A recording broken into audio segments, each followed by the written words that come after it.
أعوذ بالله من الشيطان اللعين الرجيم بسم الله الرحمن الرحيم الحمد لله الذي جعلنا من المتمسكين بولاية أمير المؤمنين وأولاده المعصومين صلوات الله عليهم أجمعين الحمد لله الذي لا يبلغ مدحته القائلون ولا يحصي نعمه العادون ولا يعدي حقه المجتهدون الذي لا يدركه بعد الهمم ولا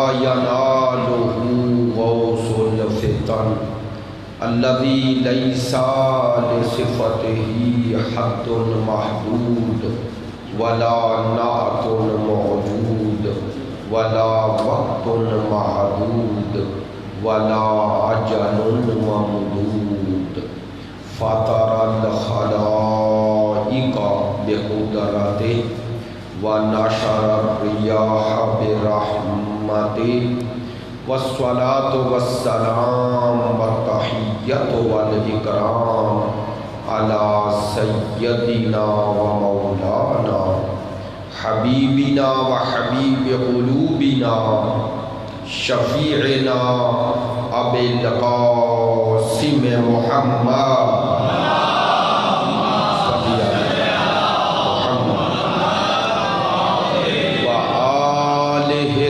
الطيبين الأطهرين الأجمدين الأمجدين الذين أذهب الله عنهم الرجس وطهرهم تطهيرا صلي على محمد واللعنة الدائمة على منكري فضائلهم وغاصبي حقوقهم من الآن إلى قيام يوم الدين أما بعد فقد قال سبحانه وتعالى في كتابه المجيد وكلامه الحميد وهو أصدق الصادقين وقوله الحق بسم الله الرحمن الرحيم هو الذي أنزل عليك الكتاب منه آيات محكمات هن أم الكتاب وأخر متشابهات فأما الذين في قلوبهم زيغ فيتبعون ما تشابه منه ابتغاء الفتنة وابتغاء تأويله وما يعلم تأويله إلا الله والراسخون العلم يقولون آمنا به كل من عند ربنا وما يذكر إلا أولو الألباب صدق الله العلي العظيم إن الله وملائكته يصلون على النبي يا أيها الذين آمنوا صلوا عليه وسلموا تسليما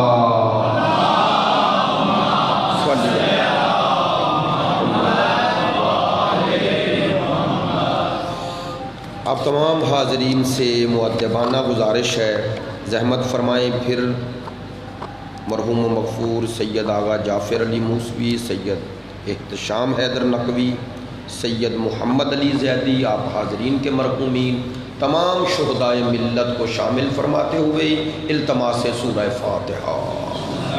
بسم اللہ الرحمن الرحیم الحمدللہ الرحمن الرحیم مالک یوم الدین ایاک نعبد و ایاک نستعین اهدنا الصراط المستقیم صراط الذین انعمت علیہم غیر المغضوب علیہم ولا الضالین اللهم اغفر للمؤمنین والمؤمنات والمسلمین والمسلمات الاحیاء منهم والاموات تابع لهم بیننا وبینهم بالخیرات انکا مجیب الدعوات انکا علی کل شیء قدیر بحق محمد۔ اب تمام حاضرین کی صحت و سلامتی کے لیے، مقامات مقدسہ کی حفاظت کے لیے، مجاہدین اسلام اور مدافعین حرم اہل بیت کی کامیابی و کامرانی کے لیے، دشمنان دین یزیدیت، ناصبیت، خارجیت کی نیستی و نابودی کے لیے،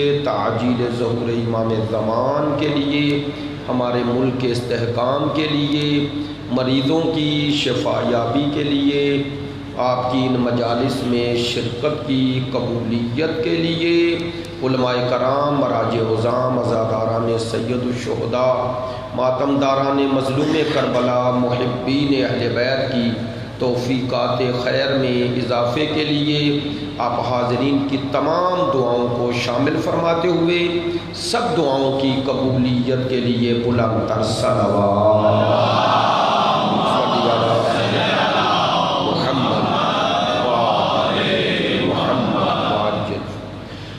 واجب الاحترام معزز و مکرم حاضرین مجلس، محبان اہل بیت، پیروان مکتب ولایت، عاشقان مکتب شہادت، خداوند متعال کا شکر ادا کرتے ہیں جس نے ذکر اہل بیت کی یہ سعادت ہم سب کے شامل حال فرمائی، اور اس ذکر اہل بیت کے سلسلے کی چوتھی مجلس ہے۔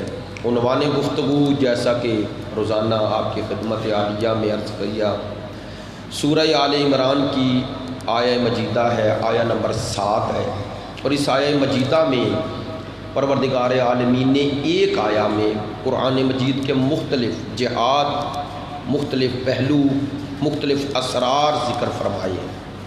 سب سے پہلے نزول قرآن کا ذکر ہے، اس کے بعد تقسیم آیات کا ذکر ہے، اور پروردگار عالمین نے ان آیات کو 2 حصوں میں تقسیم فرمایا ہے۔ منہ آیات محکمات ہن ام الکتاب و اخر متشابہات، فرمایا کہ اس میں اسی کلام کو جس کو نازل کیا ہے ان میں سے کچھ محکم آیات ہیں، اور پھر بتایا وہ محکم آیات ہیں کیا۔ ہن ام الکتاب، وہ اس کتاب کی ہے، اساس ہے، بنیاد ہے۔ و اخر متشابہات، اور دوسرا حصہ متشابہات ہے، اور محکم اور متشابہ دونوں کو ذکر فرمایا، اور اس کے بعد پروردگار عالمین نے متشابہ آیات کے بارے میں کلام مقدس میں یہ ارشاد فرمایا، فَأَمَّا الَّذِينَ فِي قُلُوبِهِمْ زَيْغٌ فَيَتَّبِعُونَ مَا تَشَابَهَ مِنْهُ، فرمایا جن کے دلوں میں کجی ہے، جن کے دل راہ حق سے ہٹ گئے ہیں، وہ قرآن مجید فرقان حمید کی محکم آیات کو دیکھ کر اپنا نظریہ، اپنا عقیدہ نہیں بناتے، بلکہ متشابہ آیات کے پیچھے جاتے ہیں۔ دیکھیے کیسی حقیقت بیان ہو رہی ہے، اور اس حقیقت کو ہر دور میں دیکھا جا سکتا ہے۔ پروردگار فرما رہا ہے کہ جن کے دلوں میں کجی ہے وہ محکم اور متشابہ کی تقسیم اور اس میں پھر متشابہ کے پیچھے جا رہے ہیں۔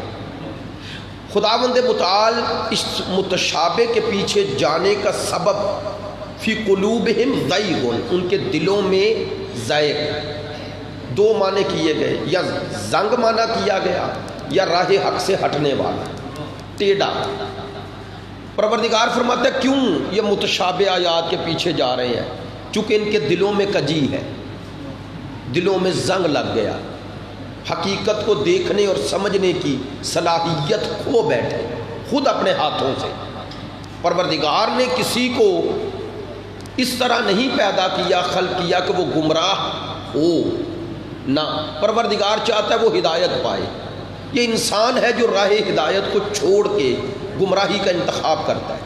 پروردگار فرماتا ہے اس نظم کائنات میں جب خود انتخاب کر لیتا ہے تو پھر خدا فرماتا ہے اس کی ہٹ درمی کی وجہ سے میں اسے اسی راہ گمراہی میں چھوڑ دیتا ہوں۔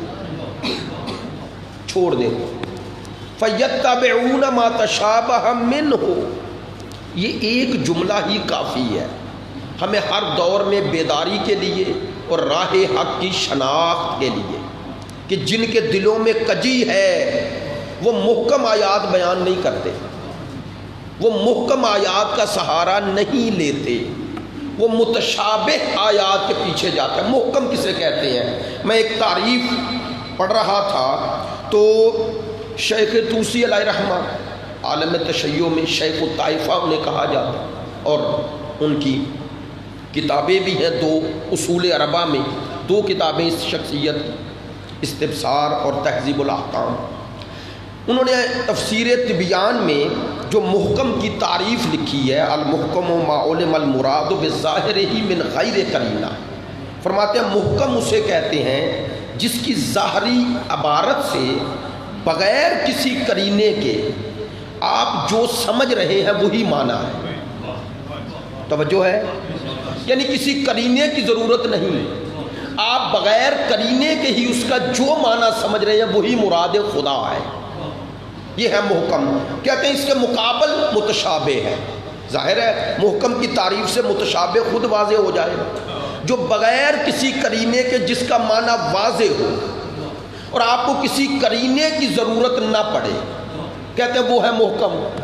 اور جس کے لیے قرینہ ضروری ہو، جب تک اس قرینے کے ساتھ اس کا معنی نہ کیا جائے تو کہتے ہیں اسے کہتے ہیں متشابہ۔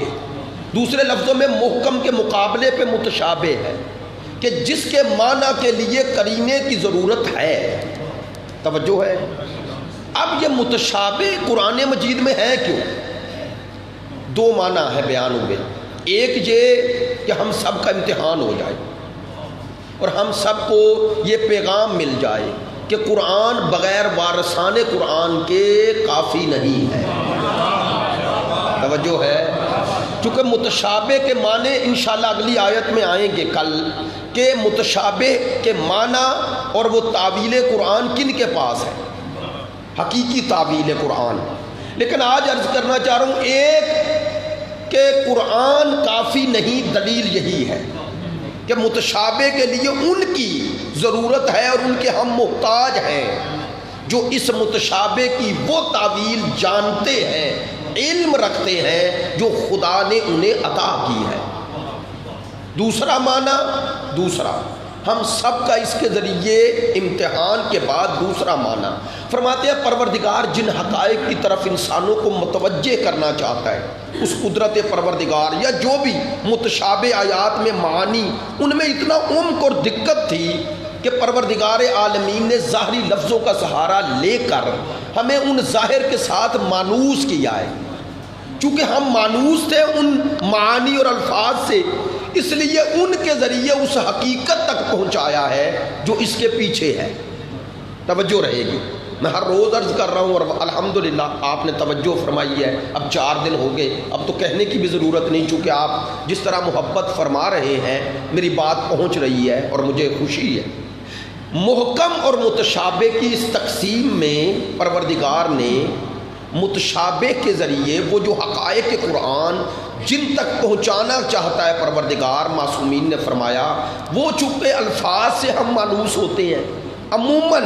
توجہ رہے گی، ایک جملہ کہہ رہا ہوں، پڑھے لکھے دوست ہیں، انتہائی میرے لیے محترم ہیں اور بزرگ بھی ہیں، نوجوان بھی ہیں، یاد رکھیے لفظ کا انسانی زندگی میں بڑا کردار ہے الفاظ کا، اور الفاظ کو کبھی معانی کے بغیر نہ دیکھنا۔ عموماً ہوتا یہ ہے کہ ہماری الفاظ سے اتنی مانوس ہم ہو جاتے ہیں، انسیت ہو جاتی ہے کہ ہم لفظ کا تقدس باقی رہ جاتا ہے، معنی بھول جاتے ہیں۔ تھوڑی بات دقیق کر رہا ہوں، ہمارا انس، ہماری مانوسیت لفظوں کے ساتھ اتنی ہو جاتی ہے کہ لفظ مقدس ہو جاتا ہے، معنی بھول جاتے ہیں۔ اور یہی وہ موقع ہوتا ہے جب رہزن رہبر بن کر ان لفظوں کے سہارے اپنے مطلب کے معنی دے دیتے ہیں۔ بڑی مہربانی، جو متوجہ ہو گئے ہیں دوست، نہیں میں نے لفظ جو کہا آپ تک پہنچا ہے کہ لفظ معاشرے میں بعض لفظ، ہر کلچر میں بعض الفاظ یا مذہبی نقطہ نظر سے یا اجتماعی نقطہ نظر سے الفاظ مقدس ہو جاتے ہیں، ان کا پشت پر ایک مذہبی یا ایک نظریاتی یا اجتماعی یا معاشرتی کردار ہوتا ہے. بات مشکل نہ کروں، آسان کروں. مثلا دین میں ایک لفظ استعمال ہوا، وہ دین میں لفظ چونکہ استعمال ہوا جو اس دین اس مکتب سے وابستہ ہیں، ان کے لیے وہ لفظ معنی کے ساتھ تھا. لیکن چونکہ وہ لفظ بار بار سنتے رہے لفظ اتنا مقدس ہو گیا کہ معنی سے غافل ہو گئے. یہی وہ خطرناک مرحلہ ہے. بے توجہ رہے گی.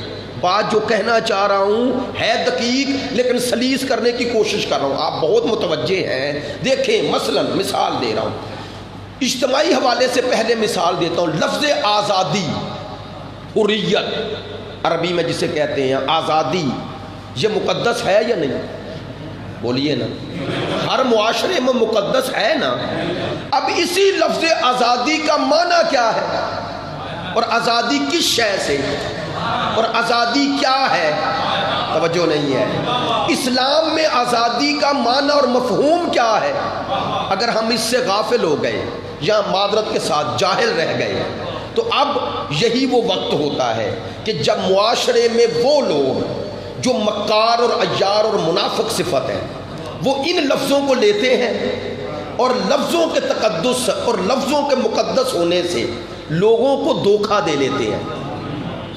لفظ آزادی کا استعمال کرتے ہیں لیکن لوگوں کی آزادی حقیقت میں چھین رہے ہوتے ہیں.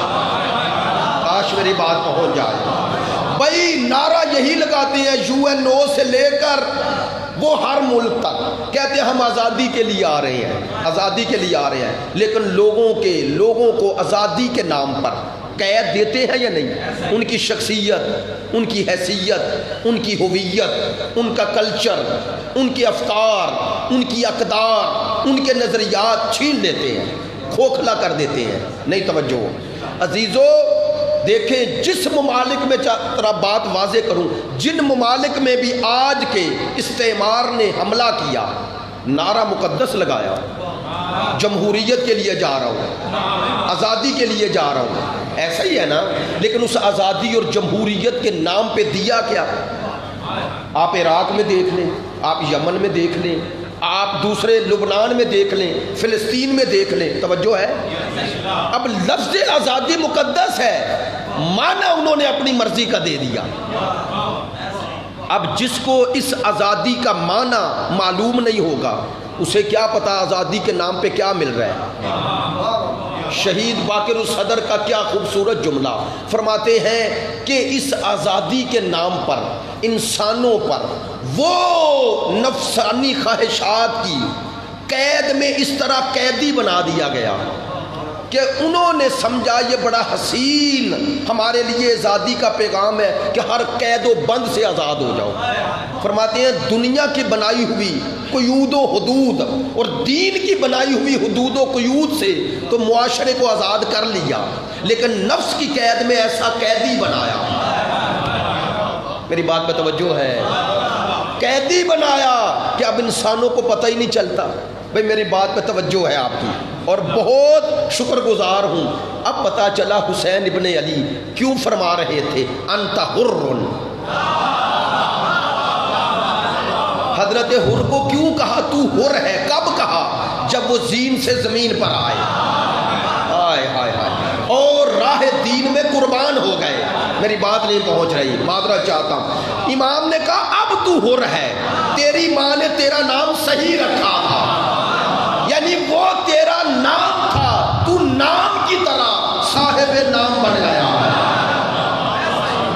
ایسا ہے نا ہماری اصطلاح میں آگا جان، تو اسم و مسمہ بن گیا، اسم و مسمہ بن گیا، یعنی جیسا تیرا اسم تھا تو نے ویسی صفت پیدا کر لی. بھائی دنیا میں بہت سارے لوگ ہیں جن کا نام آپ جو مرضی رکھ لیں، ضروری ہے ان کے اندر وہ صفت نظر آئے. میں ایک ہاسپٹل میں ویسے ہی گیا تو وہاں پر جابر صاحب ہم نے کہا یار میرے بھائی کا آپریشن تھا، وہ جو دوست ساتھ تھے انہوں نے سارے وہ کاغذات لائے، اور لانے کے بعد اس نے کہا جو لکھنے والا، اس نے کہا دی یہاں یوسف ہوگا اسے لے جائیں. وہ باہر آ کے اونچی آواز میں کہتا ہے یوسف، اور یوسف کہاں ہے؟ وہ بندہ ماشاءاللہ بڑا حسین و جمیل، اب حسین و جمیل سے الٹ کہہ رہا ہوں، وہ آ کے کہتا ہے جی میں یوسف ہوں. اس نے کہا میں یوسف نے بلایا ہے. اس نے کہا میرا نام یوسف ہی ہے, اب معذرت چاہتا ہوں. وہ کہنے لگے اگر وہ یوسف بھی تیری طرح تھا تو پھر کنویں میں پھینکنا بنتا ہے. انہوں نے کہا اب نام تو بندے نے یوسف رکھ دیا, لیکن کیا یوسف نام رکھنے سے کوئی فرق پڑا؟ نہیں نا. اب محبت میں رکھا, والدین نے محبت میں رکھا, وہ الگ بات ہے. اب کسی کا نام وہ محمد علی رکھ دیتے ہیں تو اب قائد اعظم سے متاثر ہے نا, شخصیات سے متاثر, لیکن آپ کو نام اور صاحب نام میں مطابقت عموماً نہیں ملتی, چونکہ نام رکھنے والے کے پیش نظر نام کا تقدس ہے, کسی بزرگ ہستی کے نام پہ رکھا ہے, ایسا ہی ہے نا. لیکن وہ صاحب نام ویسا بنے یہ تو اس کے اختیار میں ہے نا. یہ تو خدا ہے کہ جب کسی کا نام رکھے اسے پتہ ہے جس کا جو نام رکھ رہا ہوں یہ صاحب نام ویسا ہوگا.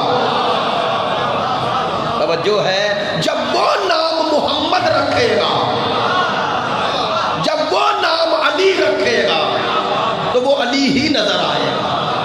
زندگی کے ہر پہلو میں علی ہی نظر آئیں گے, وہ مصطفیٰ ہی نظر آئیں گے, وہ اصطفیٰ ہی نظر آئیں گے. توجہ ہے میری بات پہ. چلے میں جو بات عرض کر رہا ہوں, جس تناظر میں کہنا کیا چاہتا ہوں, یہ جو لفظ ہوتے ہیں, لفظ بعض اوقات مقدس رہ جاتے ہیں.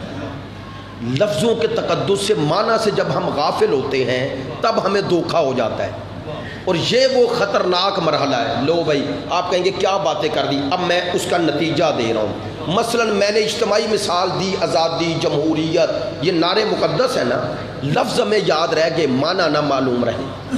اسی طرح اب شیعہ بعنوان شیعہ ہم میں مقدس لفظ ہے, کون سا؟ ولایت ہے یا نہیں؟ مقدس لفظ ہے نا. میری بات پہنچ گئی ہے, بات پہنچ گئی ہے, بہت شکر گزار ہوں. اب ہم میں یہ لفظ مقدس ہے ولایت. اب اگر معنی معلوم نہ ہو تو رہبر رہزن آئیں گے. اب رہزن رہبر کے روح میں آئیں گے اور ہمیں اغوا کر کے ولایت کے نام پر وہ دشمنوں کا غلام بنا دیں گے.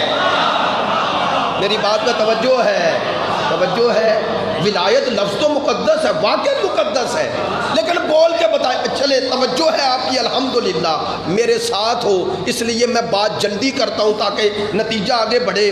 عزیزان محترم مجھے بتائیں, یہ لفظ ولایت, لفظ ولایت آپ کے ہاں بھی استعمال ہوتا ہے, اہل سنت کے ہاں بھی, صوفیہ کرام کے ہاں ہے یا نہیں؟ آج ہی مجھے آصف بھائی دکھا رہے تھے, ہم ادھر سے آئے.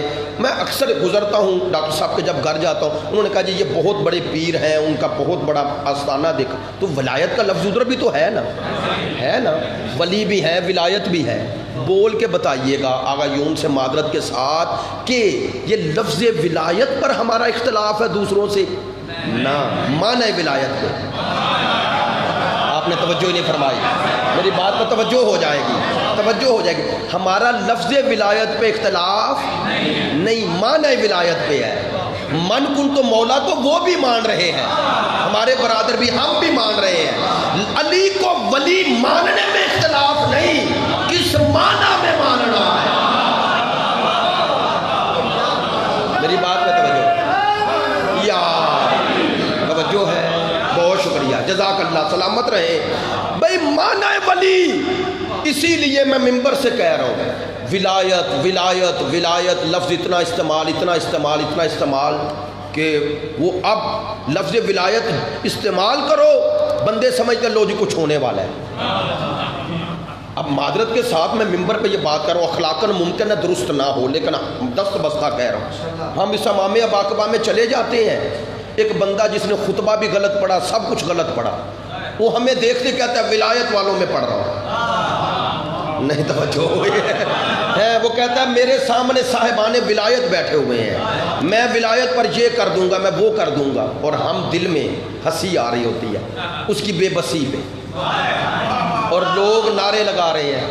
اب اسے کیا پتا جس ولایت کی بات وہ کر رہے ہیں وہ تو دوسرے برادران بھی مانتے ہیں. بھئی اگر ولایت کا معنی محبت ہے تو کون ہے جو علی سے دعویٰ محبت نہیں کرتا؟ میری بات میں توجہ نہیں ہوئی. اگر ولی کا معنی محب لے لو تو سب محبان علی ہیں. توجہ ہے. اگر ولایت کا معنی صاحب کرامات اور معجزات لو تو کیا اہل سنت یہ جو ولی عام ہیں ان کے لیے کرامات اور معجزات کے قائل نہیں؟ بولے نا یار، یہ ذکر ہوئے ہیں ہمارے، میں نے پڑھی ہیں، کتابیں پڑھی ہیں، اولیاء کرام کی کرامات پہ کتابیں نہیں لکھی گئی؟ تو وہ جو عام ولی کے لیے کرامت مان رہا ہے وہ عام ولی کے لیے، مولا علی کے لیے نہیں مانے گا؟ بولے نا، تو محبت بھی مولا علی سے دعوی محبت بھی ہے، صاحب کرامات بھی مان رہے ہیں، پھر اختلاف کہاں؟ توجہ نہیں ہے۔ ولی کا اگر یہ معنی ہم رک گئے تو پھر محب بنیں گے، شیعہ نہیں۔ میری بات نہیں پہنچی ہے؟ اگر آپ نے ولی کا یہی معنی اور اتنا ہی معنی پہ رکے ہوئے ہیں، ممبر سے کہہ رہا ہوں، پھر آپ محب ہیں، شیعہ نہیں۔ سنیں، ولی کا کون سا معنی ہے جو مان کے بندہ شیعہ بنتا ہے؟ وہی معنی جو مصطفیٰ نے غدیر میں منوایا۔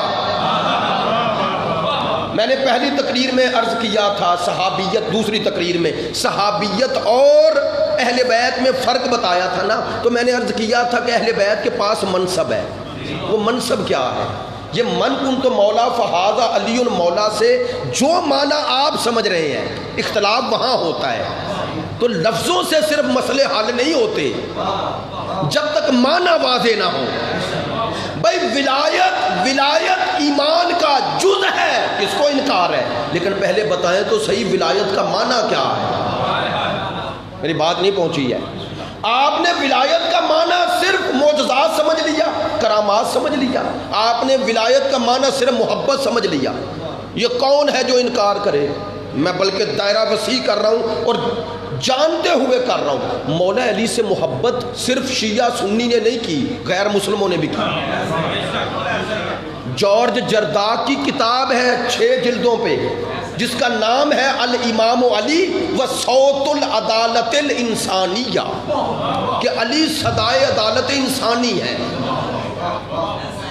عیسائی ہے جارج جرداق، ابھی وفات ہوئی اس کی، تو عیسائی ہو کر جو اس کے بارے میں الفاظ آیت اللہ حکیم، محسن الحکیم اور آیت اللہ سید عبد الحسین شرف الدین اور ان لوگوں نے کہے پڑھے، وہ کہتے ہیں کہ ہاں اے جارج جرداق، ہم تیری تعریف کرنا چاہتے ہیں لیکن اپنی تعریف کے لیے ہمیں اپنا قلم دے۔ آیت اللہ کہہ رہے ہیں آگا مرجے جہان تشیع آیت اللہ محسن الحکیم نے کہا جارج جرداق عیسائی رہا، اس وقت تو ابھی زندہ تھے، کہتے تو عیسائی ہے لیکن پھر بھی میں تجھ سے محبت کرتا ہوں، کیونکہ تیری زبان سے وہ کلمات اس کتاب میں نکلے کہ جو سوائے جب تک اللہ کی نظر کرم نہ ہو جائے ہوتا ہی نہیں۔ دنیا میں چند بڑی کتابیں جو پڑھی گئیں ان میں ایک کتاب اس کی ہے، عربی میں لکھی، اردو میں ترجمہ ہوا، انگلش میں ہوا، فارسی میں ہوا، کتنی زبانوں میں ترجمہ ہوا۔ تو اب وہ محبت تو مولا علی سے کرتے ہیں؟ توجہ نہیں ہے۔ وہ کہتے ہیں کہ میں نے یہ کتاب لکھنے کے لیے 40 دفعہ نہج البلاغہ پڑھی۔ عرب تھا نا، عرب تھا۔ اب یہ سب کچھ لکھ کر بھی وہ محب ہے، ظاہر ہے اس نے اپنا مذہب تو تبدیل، تو مولا علی سے دعوی محبت تو یہ بھی کر رہے ہیں، ہمارے لیے محترم ہے لیکن محب ہے، شیعہ نہیں۔ توجہ نہیں ہے؟ تو مولا علی سے دعوی محبت ہے، خوبی ہے، لیکن شیعہ نہیں انسان کو بناتا، وہ درجہ نیچے ہے۔ معذرت چاہتا ہوں، دعوی محبت علی درجہ نیچے ہے، بلکہ اگر کوئی مولا علی کو صاحب کرامات بھی مان رہا ہے پھر بھی اس کو شیعہ نہ کہہ لینا، چونکہ یہ بھی ایک عام اہل سنت بھی اور تمام برادران مانتے ہیں۔ میں ممبر سے کہہ رہا ہوں، اہل سنت برادران آتے ہیں، میں واضح کرنا چاہ رہا ہوں، ویسے محبت میں بتانا چاہتا ہوں موقف شیعہ ہے کیا۔ یہ جتنا تاریخ میں جتنا کتابیں لکھی، علامہ ہلی سے لے کر اوپر تک چلے جائے اور علامہ ہلی سے لے کر آج تک آ جائے، یہ جتنی کتابیں لکھی گئیں یہ لفظ ولایت پہ نہیں اختلاف، معنی ولایت پہ ہے۔ اور معنی ولایت کا یہ معنی ہے، سنیے گا، کہ بعدد مصطفیٰ دین علی سے لینا ہے۔ توجہ ہے؟ دین کی وہی تشریح، وہی تبیین، وہی تفسیر قابل قبول ہے جو مصطفیٰ کے بعد مرتضیٰ کرے۔ کاش میری بات پہنچ جائے۔ ہم نے آیت دیکھی، آیت کا معنی کرنا چاہتے ہیں، ہم خود نہیں کریں گے، پہلے دیکھیں گے کہ میرے رسول کے بنائے ہوئے نائبین پر حق نے اس آیت کا کیا معنی دیا ہے۔ کاش بات پہنچ جائے۔ یہ ہے ولایت کا معنی، سرپرستی، سرپرستی، سرپرستی، ان کی سرپرستی میں آنا۔ نہیں جملہ آسان کروں گا، آپ نے ماشاءاللہ تلخ و شیریں باتیں سنی، اس لیے آپ سب کا شکر گزار ہوں۔ سننا، سرپرستی، ولایت کا معنی ہے اپنی مرضی کو مٹا کر ان کی مرضی کے تابع ہو جانا۔ نہیں توجہ ہو گئی؟ یہ ولایت محبت کا نام نہیں، یہ ولایت اطاعت کا نام ہے۔ میری بات نہیں آسان کروں، بات کوشش کرتا ہوں، مثلا آسان لفظوں میں بات کرتا ہوں۔ میں نے حج کرنے گیا ہوں، آسان لفظوں میں بات، حج پہ گیا ہوں، میں نے حج میں کیا کرنا ہے، احرام میں نے کیسے باندھنا ہے، آسان بات کر رہا ہوں۔ میں نے طواف کہاں سے شروع کرنا ہے، کہاں ختم کرنا ہے، میں نے کون سا مناسک حج کہاں کرنا ہے، میں نے کون سا مناسک حج کہاں کرنا ہے، یہ سب کچھ اگر آل محمد کے فرامین کے تابع کر رہا ہوں تو یہ سب کچھ ولایت میں ہو رہا ہے۔ بات پہنچنی چاہیے یار، آسان لفظوں میں اب باتیں کرنی اس لیے پڑھ رہی ہیں واضح کر کے تاکہ مسئلے ذہن میں جو بن گئے ہیں وہ حل ہو، بات پہنچے، نہیں اور آسان کر رہا ہوں۔ اور اب یہ بات واضح کروں، میں نماز پڑھنا چاہتا ہوں، میں دیکھوں انہوں نے کیسے پڑھی، اگر جیسے انہوں نے پڑھی ویسی پڑھ رہا ہوں تو ولایت والی ہے۔ نہیں توجہ ہو رہی؟ اگر ان کے بتائے ہوئے تمام اصول و ضوابط کے تحت پڑھ رہا ہوں تو ولایت والی ہے، اگر ان کے مطابق نہیں ہے چاہے شور مچاتا رہوں ولایت والی نہیں ہے۔ توجہ ہے؟ ہاں، یا ولایت یہ ہے ان کی محبت، ان کی اطاعت، ان کی محبت، ان کی معرفت، ان کی اطاعت میں اگر کر رہا ہوں عمل تو ولایت ہے۔ نہیں توجہ ہوگی؟ ان کی محبت میں، ان کی معرفت میں، ان کی اطاعت میں جو عمل کرو وہ ولایت میں ہے، اور جو ان کی معرفت، محبت اور اطاعت میں نہ ہو وہ ولایت میں نہیں۔ یہ ہے ولایت کا معنی، یہ ہے ولایت کا معنی۔ محبت ان سے کرو، معرفت ان کی حاصل کرو، اطاعت ان کی کرو۔ میری بات پہ توجہ ہوئی ہے؟ لہٰذا لفظ، صرف لفظ سے مانوس ہو جانا کافی نہیں توجہ، معذرت چاہتا ہوں، اگر صرف لفظوں سے مانوس ہو گئے، معنی کا پتہ نہ چلا تو حقیقت تک نہیں پہنچیں گے۔ لفظوں سے اگر صرف مانوس ہو گئے اور لفظوں سے عقیدت پیدا کر لی اور معنی کا پتہ ہی نہ چلا تو کبھی حقیقت تک، اور لفظ کا تو مقصد ہی معنی تک پہنچانا ہوتا ہے، ورنہ لفظ کی کیا حیثیت؟ نہیں، مثال دیتا ہوں، یہیں پر میں نے پرسوں صرف اشارہ کیا تھا۔ مثلا مجھے اور آپ کو اگر پیاس لگی ہے تو لفظ پانی جو کہتا ہوں کسی چھوٹے سے، کہتا ہوں پانی لاؤ، تو مقصد میرا لفظ لانا ہے یا وہ مایا لانا ہے؟ مقصود وہ مانا ہے نا، اور اگر اسے پتہ ہی نہ ہو کہ پانی کہتے کسے ہیں تو لائے گا؟ بولیں صحیح۔ آپ وہ چلے جائیں ایران، اگر وہاں کھڑے ہو جائیں حرم حضرت معصومہ سلام اللہ علیہا میں اور وہاں کسی سے کہیں، ایرانی گزر رہا ہو، اسے کہیں پانی، وہ کہے گا کیا؟ آپ نے کہا پانی، اس نے پھر پوچھا کیا چاہتے ہو؟ آپ کی نظر وہیں پر سبیل پہ پڑ گئی، بنے ہوئے ہیں نا کولر، آپ اگر اشارہ کر کے اس ایرانی سے کہیں پانی، وہ کہے گا نا آپ کہہ رہے ہیں نہیں پانی، وہ کہہ رہے ہیں نہیں آپ میں سے کوئی تیسرا آیا، اس نے کہا کیا ہو رہا ہے؟ وہ اگر ایرانی کہے جی یہ اسے پانی کہہ رہا ہے اور ادھر والا پانی والا کہے یہ اسے آب کہہ رہا ہے، تو آپ کیا کہیں گے؟ کہیں گے دونوں صحیح ہو، آپ کے لفظوں میں اسے آب کہتے ہیں، آپ میں اسے پانی کہتے ہیں، لیکن حقیقت ایک ہے۔ اس لیے جب تک حقیقت تک نہ پہنچا جائے لفظ فائدہ نہیں دیتے۔ معذرت چاہتا ہوں، آج کی بات مشکل ہو گئی، لیکن اس میں پیغام ہے۔ کیوں اس پہ رکا ہوا ہوں؟ اس لیے کہ لفظوں سے دھوکے دیے جاتے ہیں، ان لفظوں کے معنی سے مانوس ہوں، اور معرفت کا تعلق لفظوں سے چمٹنا نہیں، معرفت کا تعلق لفظوں سے چمٹنا نہیں ہوتا، معنی تک پہنچنا ہے، معنی تک پہنچنا ہے۔ اگر ہمیں حقیقت ولایت کا پتہ چل گیا تو پھر ہمارا قدم اٹھنے سے پہلے دیکھیں گے یہ قدم ولایت الہی میں لے جا رہا ہے یا ولایت شیطان میں۔ نہیں، قرآن مجید میں دو ہی ولایتیں ہیں نا، اللہ ولی الذین آمنوا والذین کفروا اولیاءہم الطاغوت، ایسے ہی ہے نا۔ وہ آیت الکرسی سے اگلی آیت ہے نا، اللہ نے کہا اللہ ولی ہے مومنوں کا، اور ان کے مقابل کون ولی ہے؟ طاغوت۔ طاغوت قرآنی اصطلاح ہے، کوئی سیاسی اصطلاح نہیں ہے۔ طاغوت کا معنی اب شیطان کر لیں، سمجھانے کے لیے کہہ رہا ہوں، ادھر اللہ کی ولایت ادھر شیطان کی ولایت، دو ہی ولایتیں ہیں نا بھئی، ایسا ہی ہے نا۔ میں ایک جملہ عرض کر رہا ہوں، یہ جو اللہ ولی الذین آمنوا، اللہ ولی ہے مومنوں کا، تو وہ یہاں صرف اللہ کی ولایت ذکر ہوئی ہے، تو باقی ولایتیں کدھر گئی؟ وہ دوسری آیت تو کہہ رہی ہے انما ولیکم اللہ ورسولہ والذین آمنوا الذین، اللہ ولی، رسول ولی، اور وہ ولی جس نے حالت رکوع میں زکوٰۃ دی ہے نا۔ تو وہاں کہا تین ولایتیں، یہاں اللہ کہہ رہا ہے میں ولی ہوں۔ سنیں، ممبر پہ بات کہہ رہا ہوں، یہ جو ولایت رسول اور ولایت ائمہ ہے نا، یہ اللہ کے مقابلے پہ نہیں، یہ اللہ کے طول میں ہے۔ اس لیے یہ ولایت اللہ کا غیر ہے ہی نہیں، یہ اللہ کی ولایت کا ہر دور میں جلوہ ہے۔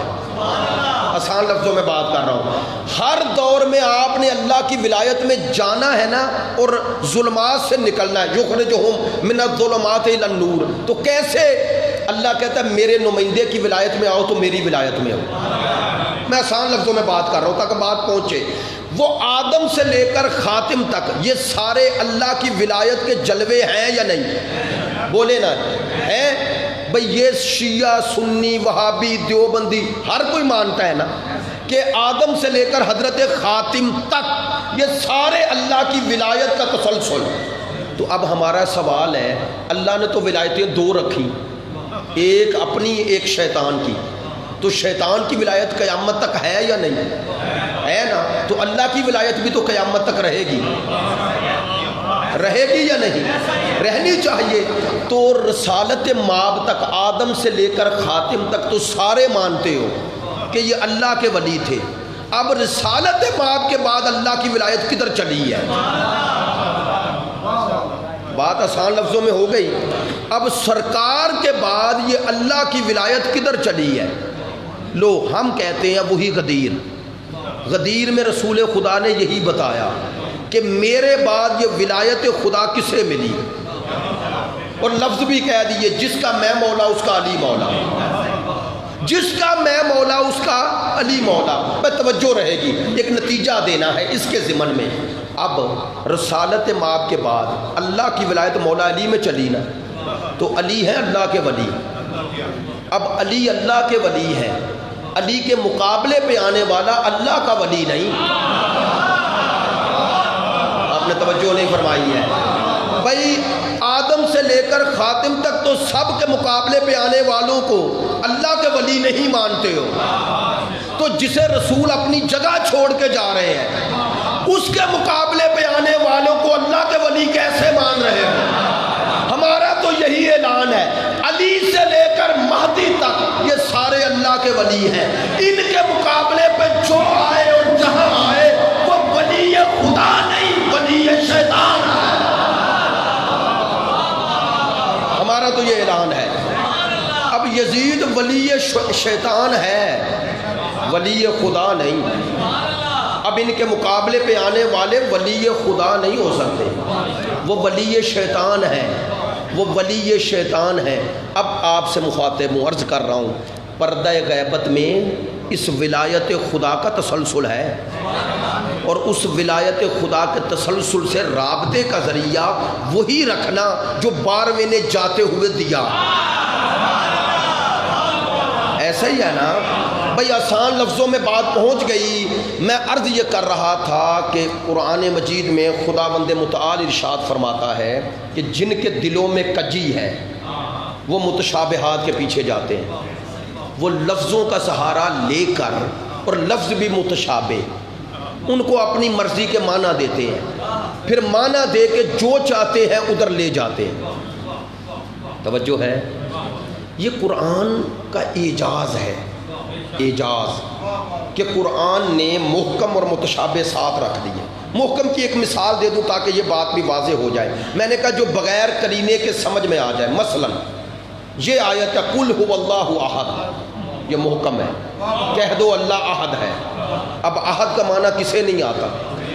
بے توجہ ہے، احد کا معنی واضح ہے نا، کسی قرینے کی ضرورت ہے؟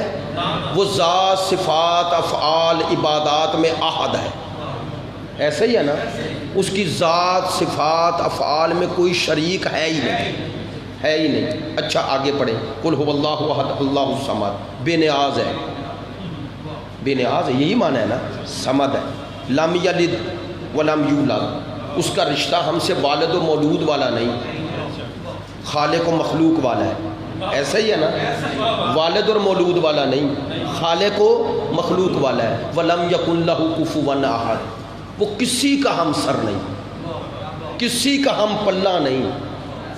اب یہ ہے محکم آیت۔ اب جتنی متشابہ آیتیں ہیں نا، ان کو ان محکمات کے سائے میں تفسیر کرنا۔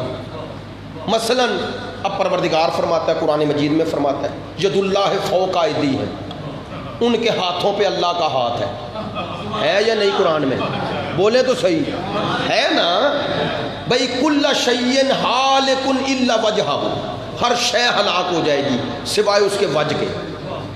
ہے ہاتھ کی نسبت بھی ہاتھ کی طرف، اللہ کی نسبت، ید اللہ، اللہ کا ہاتھ ان کے ہاتھوں پہ ہے، فوق ہے، توجہ رہے گی، ہر شے ہلاک ہو جائے گی، اس کا چہرہ باقی رہے گا۔ اب معنی یہی کر رہا ہوں، چونکہ ظاہری وجہ کا معنی تو یہی ہے، سوچئے، توجہ فرمائیں، یہ ہے متشابہ آیت، اس کا معنی محکم سے کرنا۔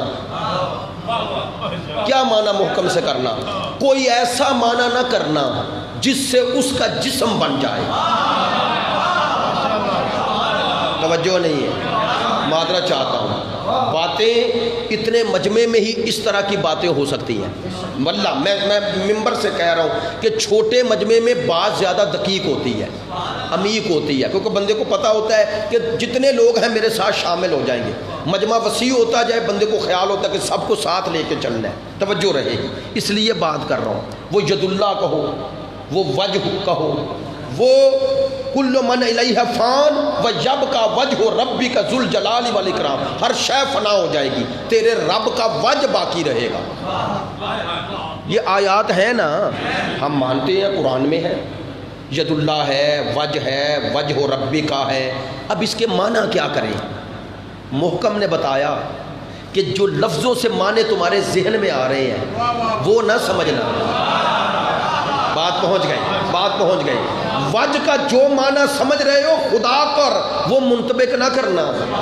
یعنی اگر یہ چہرہ مراد لیا تو جس کا چہرہ ہوگا اس کا جسم ہوگا، جس کا جسم ہوگا وہ زمان اور مکان میں آ جائے گا، جو زمان اور مکان میں محدود ہو جائے وہ خدا نہیں ہے یا نہیں؟ بولیے نا، ہے۔ اچھا دوسری آیت پڑھ لیں، وہ بھی محکم ہے، لیسا کمثلہ شیء، اس کی مثل کوئی شے نہیں۔ جب اس کی مثل کوئی نہیں تو اس جیسا کیسے کہیں؟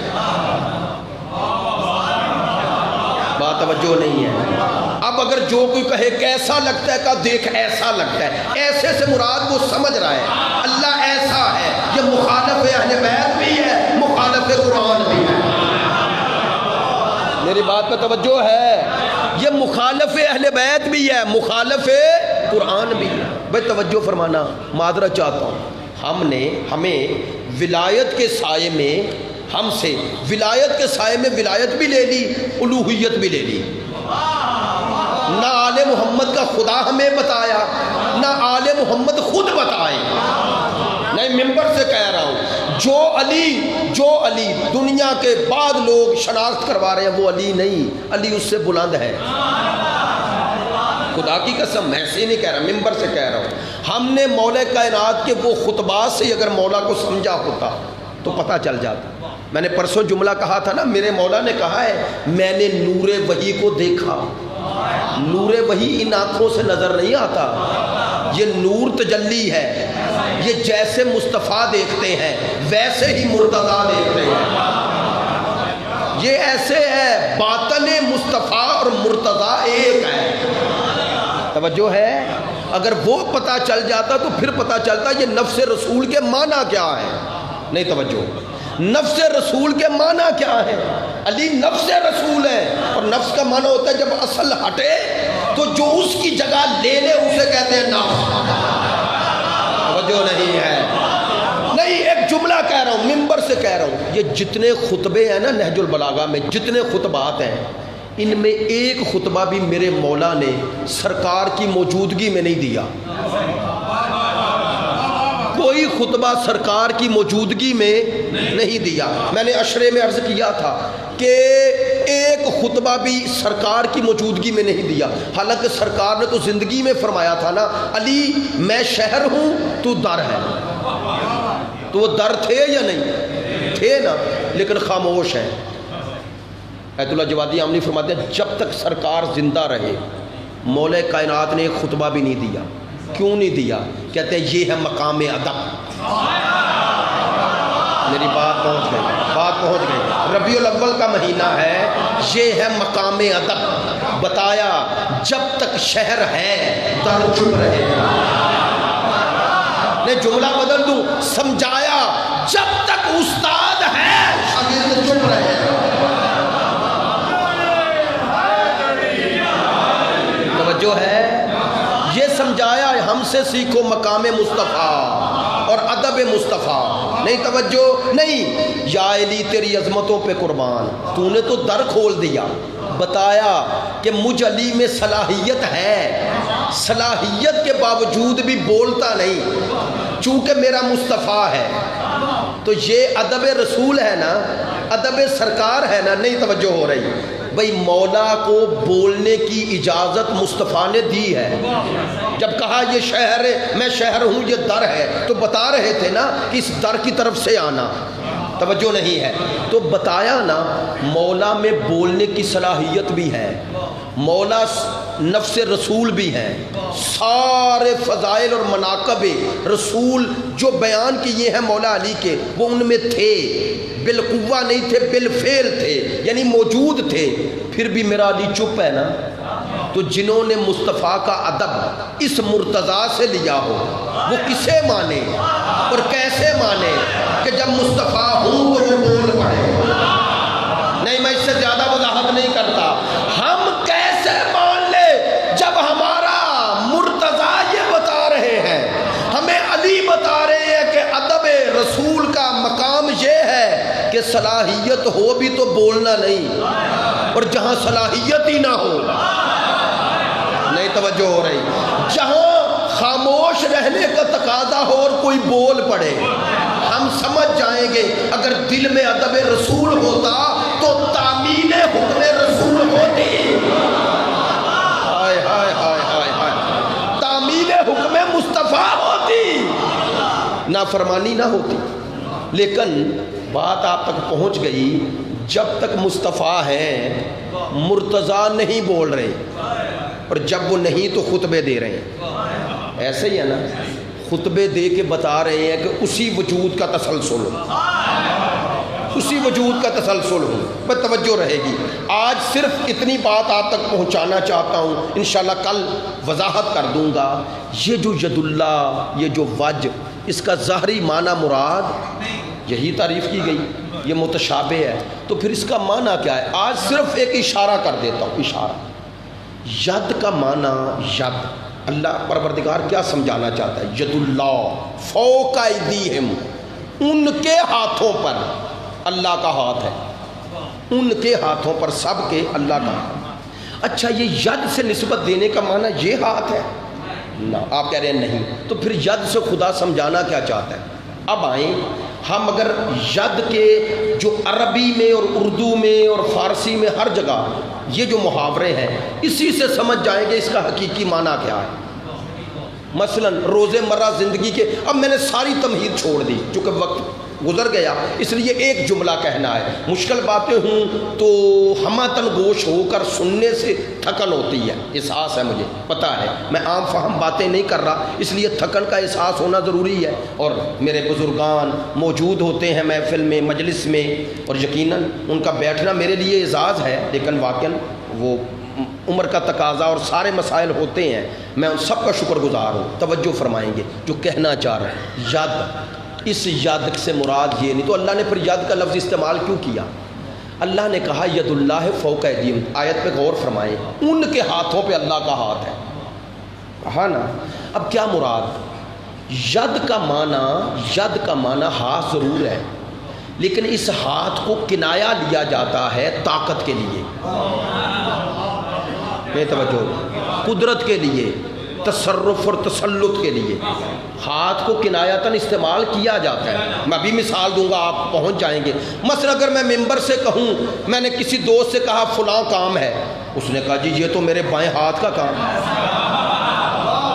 نہیں توجہ فرمائے، بائیں ہاتھ کا کام ہے. اچھا ہم نے کہا یار فلاں کام چاہیے، مثال دے رہا ہوں، دوست تھے اسلام آباد میں، مثال دے رہا ہوں، میں نے کہا یہ کام ہے فون پہ، اس نے کہا قبلہ فلاں سے رجوع کریں، فلاں سے رابطہ کریں. میں بھی بات کرتا ہوں، میں نے کہا کیوں؟ انہوں نے کہا ان کے بڑے لمبے ہاتھ ہیں. توجہ نہیں ہوئی ہے. یہ دونوں لفظ، یہ دونوں محاورے بولے جاتے ہیں یا نہیں؟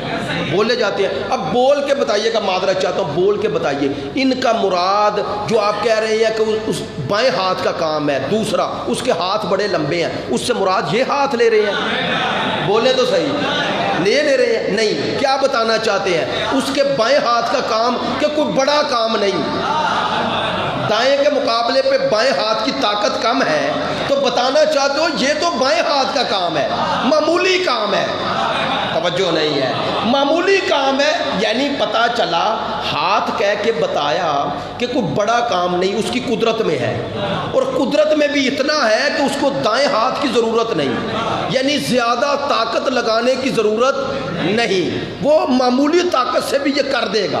ایسا ہی ہے نا، جب کہتے ہیں لمبے ہاتھ ہے تو مراد یہ ہے کہ اس کا پہنچ وہاں تک ہے. تو ہاتھ کا ذکر کیوں کیا؟ چونکہ ہاتھ قدرت کی علامت ہے، شے ہاتھ سے پکڑتے ہو. تو اللہ نے بھی جب ید اللہ کہا تو کہا یہ مراد نہ لینا. اللہ نے کہا تم سب کی طاقتوں پہ میری طاقت مسلط ہے. میری بات میں توجہ ہو گئی، توجہ ہو گئی. ید اللہ کا معنی اب قدرت ہو گیا، تو ید اللہ اللہ کی قدرت. میں نے بات تو کہہ دی ہے، ید اللہ اللہ کی قدرت.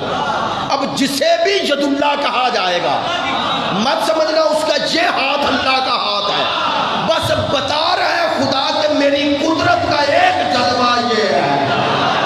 ہائے ہائے ہائے ہائے. اسی لیے تو جب کہنے والوں نے کہا یا علی جو کی روٹی اور درے خیبر کو اکھاڑ دیا، تو کہنے لگے ان ہاتھوں سے تھوڑا اکھاڑا ہے.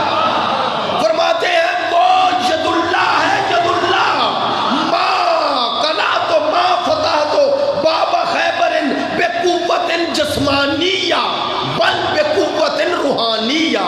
کہتے ہیں میں نے جسمانی قوت سے وہ خیبر کے در کو نہیں اکھاڑا، میں نے روحانی قوت سے. اب روحانی قوت سے کیا مراد؟ علی بتا رہے تھے ان ہاتھوں کی طاقت نہیں تھی، وہ طاقت وہ تھی جو اس کے ایمان کے نتیجے میں اس نے میرے طرف سے قدرت میں پیدا کر دی ہے. توجہ ہے، یہ مراد ہے کہ علی قدرت الہی کا جلوہ ہے. توجہ نہیں ہو رہی، علی قدرت الہی کا جلوہ ہے. اب مجھے ایک جملہ یاد آ گیا، ڈاکٹر صاحب بھی، وہ ہمارے دوست قم میں استاد فاطمی نیا ایک جملہ کہتے ہیں جو ید اللہ ہوگا وہ تھا تو نہیں، وہ ہے بھی نہیں. توجہ ہو رہی، وہ آج بھی نجف میں ید اللہ ہے. توجہ نہیں. اچھا جو عین اللہ ہوگا، اب عین اللہ کا معنی بھی ویسے ہی لیں، یہ آنکھ تھوڑی ہے، بھائی اللہ کی طرف عین کی نسبت دے رہے ہو تو یہ آنکھ مراد نہ لینا. کیا مراد کہ میں دیکھ رہا ہوں نا آپ کو، آپ مجھے، اگر میں یہ حجاب درمیان میں کر دوں دیکھ سکو گے؟ تو کیا حائل ہو گیا حجاب. چونکہ مجھے اور آپ کو اللہ نے جو نگاہ دی اس کی شرط رکھی کہ حجاب سامنے نہ آئے. اس دیوار کے پار کیا ہے مجھے پتا نہیں، آپ کو پتا نہیں، چونکہ یہ حجاب بن گئی. عین اللہ کا معنی ہے اللہ نے سارے حجاب ہٹا دیے. آپ نے توجہ ہی نہیں فرمائی، معذرت چاہتا ہوں. اب جو عین اللہ ہوگا وہی یہ کہہ سکتا ہے. آیت اللہ سید نعمت اللہ جزائری کی کتاب سے پڑھ رہا ہوں، اور بزرگ علماء بھی یہ واقعہ پڑھتے ہیں کہ مولا کائنات کوفہ کے منبر پہ خطبہ دے رہے ہیں. ایک شخص اٹھ کے کھڑا ہو گیا، انسانی شکل میں شخص اٹھ کے کھڑا ہو گیا، کہنے لگا یا علی آپ نے دعویٰ کیا ہے میں آسمانوں کے راستے زمین سے بہتر جانتا ہوں. مولا نے فرمایا ہاں. کہنے لگا بتائیں اس وقت جبرائیل کہاں ہے؟ آیت اللہ سید نعمت اللہ جزائری کی کتاب فرماتے ہیں کہ جب پوچھا اس نے کہ بتائیں جبرائیل کہاں ہے، مولا مسکرائے اور یوں دیکھا کہا انت جبرائیل. توجہ نہیں ہوئی ہے. وہ کہنے لگا یا علی آپ نے اوپر نیچے دائیں بائیں دیکھا تو پھر آپ کو پتا چلا؟ کہا نہیں پہلے ہی پتا تھا. تو کہا پھر دیکھا کیوں؟ کہا تاکہ انہیں پتا چل جائے نگاہ علی کہاں تک جا رہی ہے.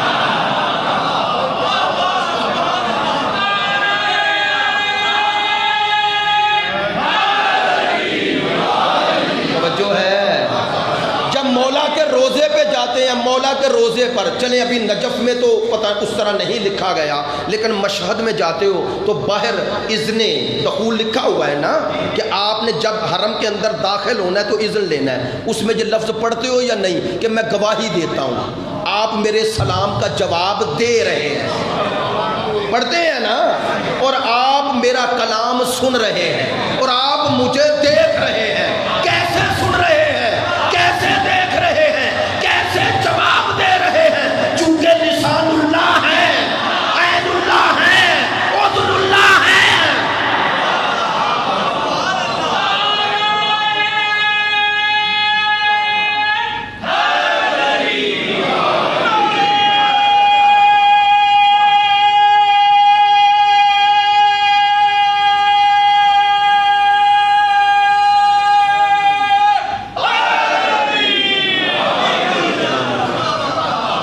توجہ ہے. اب اس طرح مانو گے نا تو وہ توحید کا مقام باقی ہے. نہیں توجہ ہو رہی.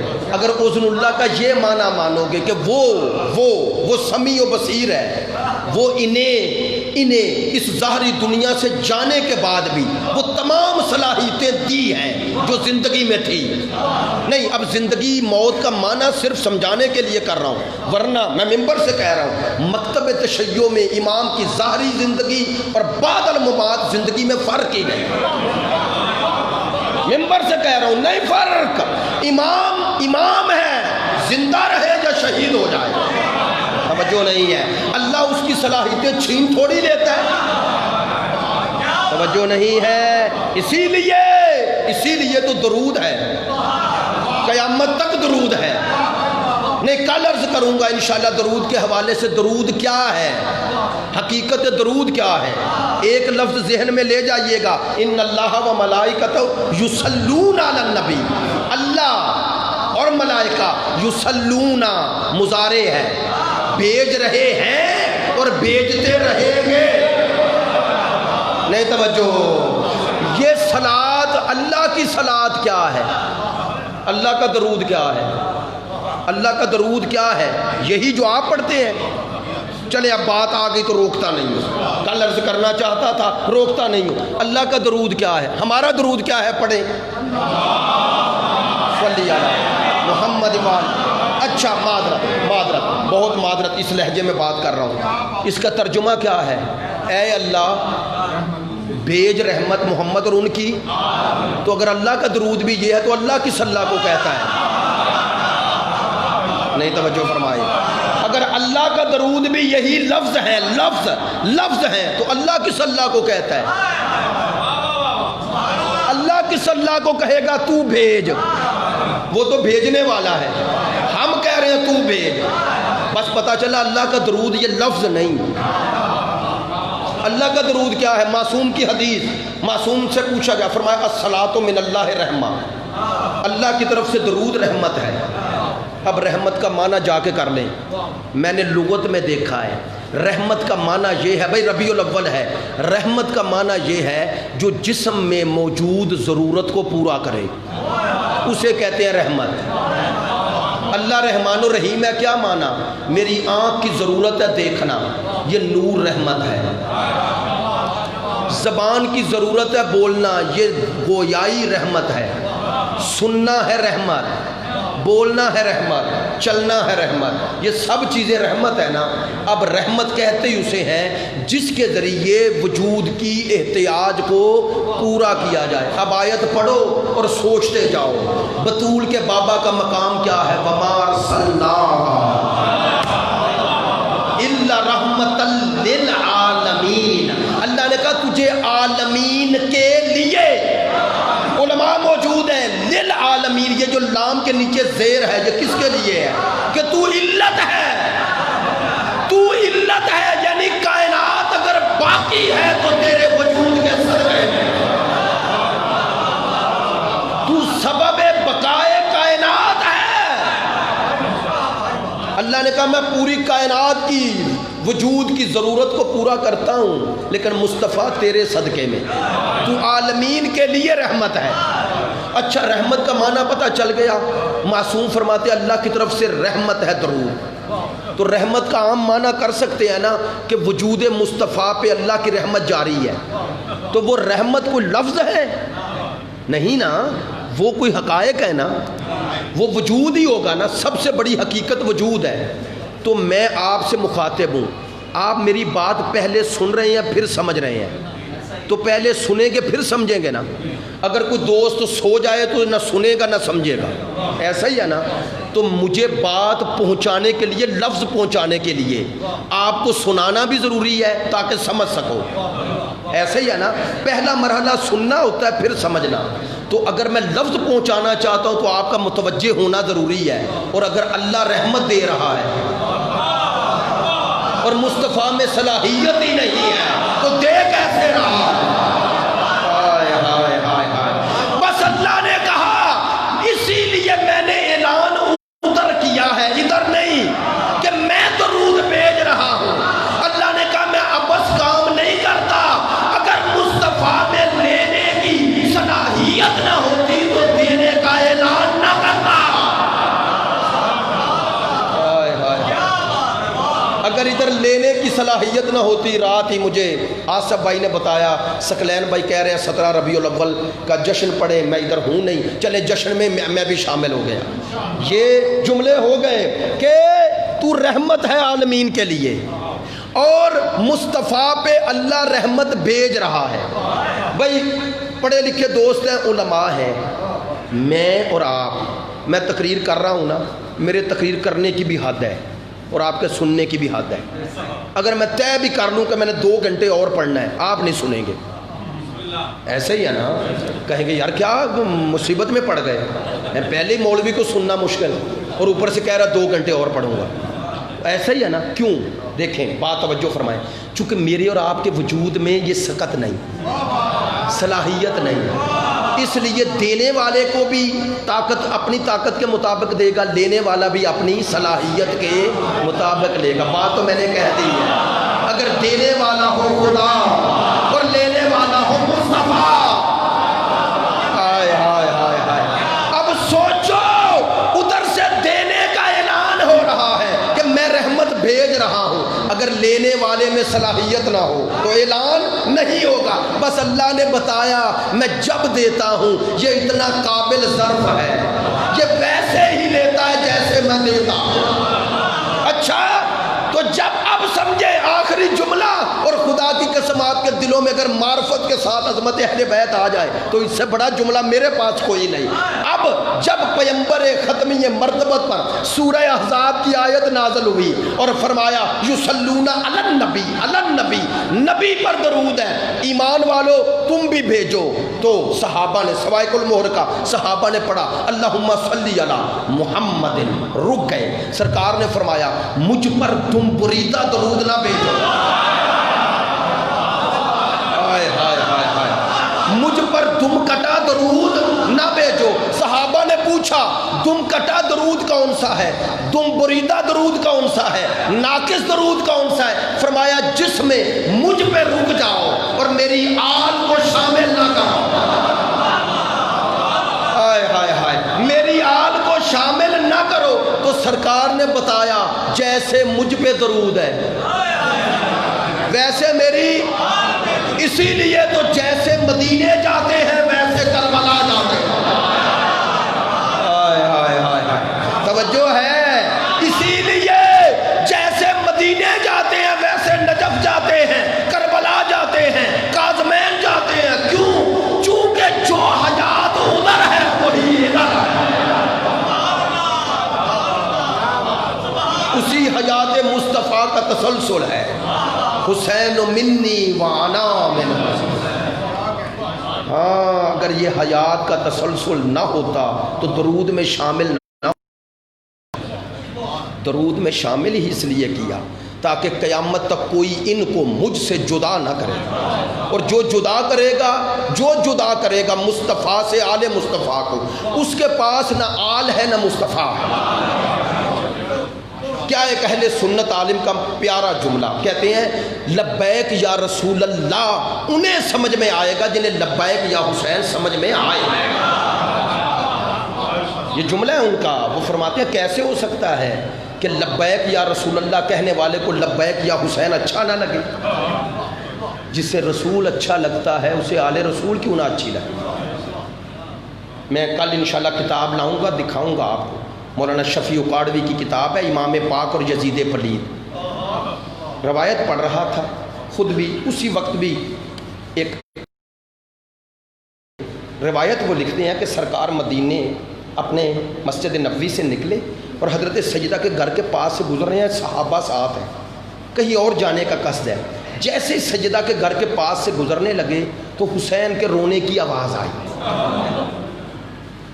کہتے ہیں جیسے ہی مولا حسین کے گریے کی صدا سرکار کے کانوں میں پہنچی تو کہتے ہیں سرکار نے صحابہ کو وہیں روکا، اندر آئے اور حسین کو اٹھایا، سینے سے لگایا اور کہنے لگے بطول جب تک میں زندہ ہوں حسین کو رونے نہ دے۔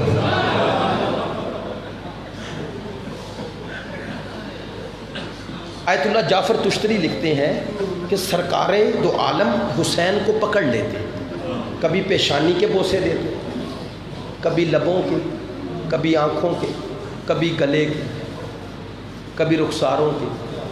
کہتے ہیں یہ انداز محبت حضرت سیدہ دیکھتی، پکار کے کہتی بابا کیوں بوسے دے رہے ہیں؟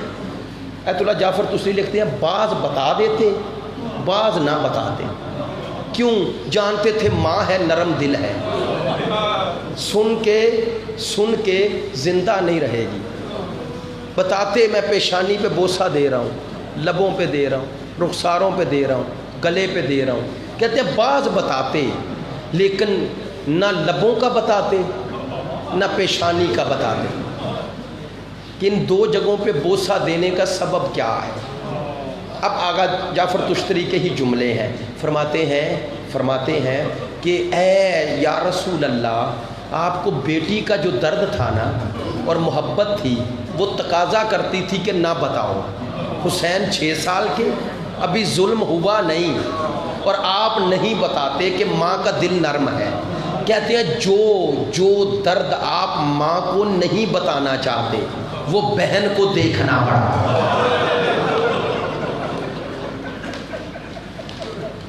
وہ بہن کو دیکھنا پڑا۔ اسی لیے کہتے ہیں جب 11 محرم کو میری آقا زادی آئی نا تو کہتے ہیں کہ لاشیں حسین پہ جھک گئیں، اور یہ بھی آیت اللہ جعفر کشتری لکھتے کہتے ہیں کہ پھر بطول کی بیٹی نے ایک کام کیا، مدینے کی طرف رخ تھا نا، نوحہ پڑھ رہی تھی، شیعہ سنی دونوں نے لکھا ہے، نانا وہ آپ ہیں جس پر ملائکہ درود بھیجتے ہیں، نانا ذرا مدینے سے کربلا آئے اور آ کر دیکھیں یہ آپ کا حسین ہے۔ کہتے ہیں اس کے بعد ثانی زہرا شریکت الحسین نے اپنے لب اس کٹے ہوئے گلے پہ رکھے اور اب ایک جملہ کہا نانا جس جگہ میں بوسہ دے رہی ہوں اس جگہ آپ بوسہ نہیں دے سکتے، اجرکم من اللہ۔ مجھ میں ہمت نہیں رہی واللہ، اس لیے طویل مصائب نہیں پڑھوں گا، دو جملے سن لیں۔ کہتے ہیں اس کٹے ہوئے گلے پہ لب رکھ کے مدینے کی طرف رخ ہے، کہنے لگی نانا تو نے پیشانی، آپ نے پیشانی پہ بوسے دیے، لبوں پہ دیے، رخساروں پہ دیے، لیکن آپ نے کٹے ہوئے گلے پہ نہیں دیا۔ میں وہ مظلومہ بہن ہوں جسے گلا کٹا ہوا دیکھنا بھی پڑا۔ کہتے ہیں جب میں نے شیخ الجامعہ ان کے پچھلے دنوں کسی دوست نے کلپ بھیجا، اس میں یہ علامہ اختر عباس مرحوم و مغفور ان کا یہ جملہ ہے، اور اسی پہ مصیبت ختم کر دے تو اچانک ذہن میں آیا۔ فرماتے ہیں کہ جب واقعہ کربلا کے بعد ایک کوفے کا باشندہ محب اہل بیت مدینے گیا تو سوچا امام سے مل لوں۔ کہتے جب امام زین العابدین کی خدمت میں پہنچتا ہوں، وہ روایت کر رہا ہے، کہتا امام نے مجھ پہ نظر پڑی تو کہنے لگے کوفے کے حالات۔ میں نے کہا مولا مختار بدلے لے رہا ہے، تو کہتے امام نے فوراً پوچھا بتاؤ ہرملہ پکڑا گیا؟ شب جمعہ ہے، باب الحوائج کا تذکرہ آ گیا، مجھے بتاؤ ہرملہ پکڑا گیا؟ کہتا ہے میں نے، وہ کوفی کہتا ہے میں نے امام سے سوال کیا، راوی خود ہے، روایت اس نے کوفے میں آ کے بیان کی، کہتا ہے میں نے امام سے سوال کر لیا مولا کیا دوسروں نے ظلم کم کیے ہیں؟ آپ نے شمر کا نہیں پوچھا، عمر سعد کا نہیں پوچھا، آپ نے خولی کا نہیں پوچھا، دوسرے قاتلان حسین اور جانساران حسین کا نہیں پوچھا، آپ نے ہرملہ کا کیوں پوچھا؟ اب شیخ الجامعہ فرماتے امام نے روتے روتے کہا کہ یہ تیر صرف اس بچے کے گلے پہ نہیں لگا، یہ ہم آل محمد کے دل میں لگا۔ شاید اس تیر کا اثر تھا کہ ماں ابھی تک دھوپ میں بیٹھی ہوئی۔ یہ شخص کہتا ہے میں مدینے گیا، کوفے گیا، کہتے ہیں کوفے پہنچتا ہوں تو دیکھتا ہوں کہ مختار کے ساتھ کچھ سپاہی کھڑے ہیں، کہتے ہیں میں رک گیا کہ کوئی واقعہ ہونے والا ہے، چونکہ جب قاتلوں کو لایا جاتا تھا اور کوئی سنگین قاتل حسین ہوتا تھا مختار خود کھڑے ہو جاتے تھے دارالعمارہ۔ کہتے ہیں میں دیکھ رہا ہوں، اتنے میں ہرملہ آیا، کہتے ہیں ہرملہ کو دیکھ کے میں نے تکبیر بلند کی، کہتے ہیں جیسی تکبیر بلند کی اب مختار میری طرف متوجہ ہوئے، وہ کہتا ہے کوفی، کہتا ہے مجھ سے متوجہ ہو کے پوچھا حضرت مختار نے کیوں تکبیر بلند کی؟ کہتا ہے میں نے کہا مدینے سے آ رہا ہوں اور امام زین العابدین سے ملا ہوں۔ امام نے کسی کا نہیں پوچھا، اسی کا پوچھا۔ کہتے ہیں مختار نے کہا میرے ساتھ چلو، اندر لائے اور اب اسے سامنے کھڑا کیا، کہنے لگے بتا وہ کون سے ظلم ہے جو تو نے کیے جسے آج تک آل محمد نہیں بھولے؟ کہتا ہے یہ ملعون کہتا ہے کہ میرے پاس 3 تیر تھے، میں نے 3 تیر 3 ایسی جگہ پہ مارے ہیں کہ مجھے پتہ ہے اس کا درد آل محمد کو آج تک ہے۔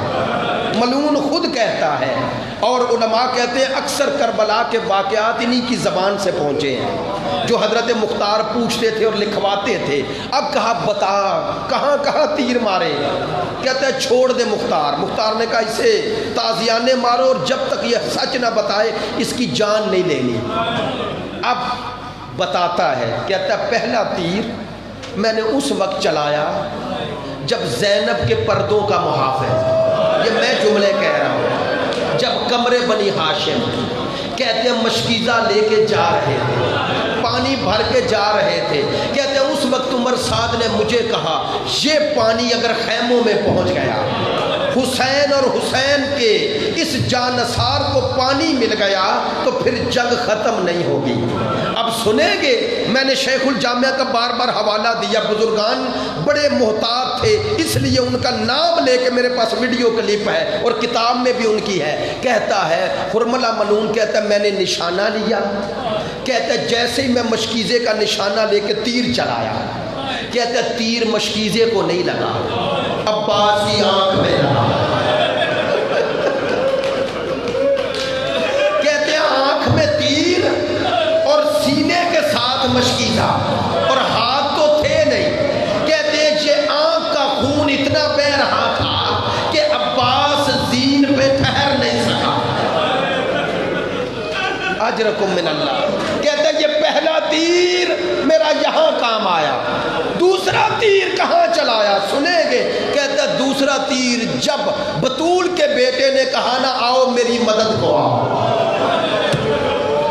کہتا ہے میں نے نشانہ لیا اور بطول کے بیٹے کی پیشانی پہ مارا۔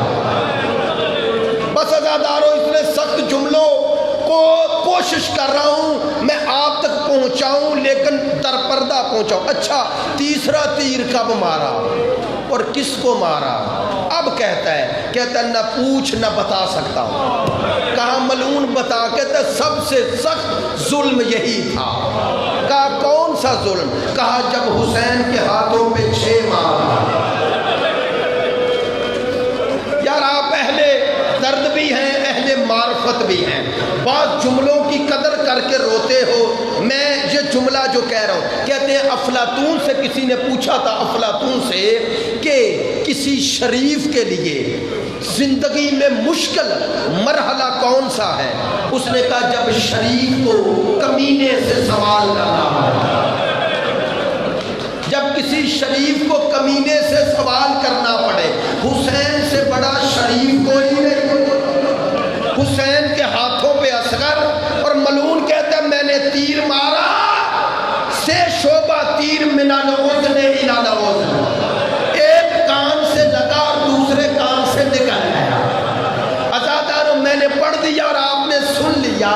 آپ جانتے ہیں میرے مولا حسین نے آپ کو چند جگہوں پہ یاد کیا ہے، ان میں ایک جگہ یہ ہے جب حسین کے ہاتھوں پہ اصغر تڑپے اور اصغر نے آنکھیں بند کی تو میرے مولا حسین نے روتے روتے کہا کاش میرے شیعوں تم کربلا میں ہوتے اور دیکھتے میں کیسے پانی مانگ رہا ہوں۔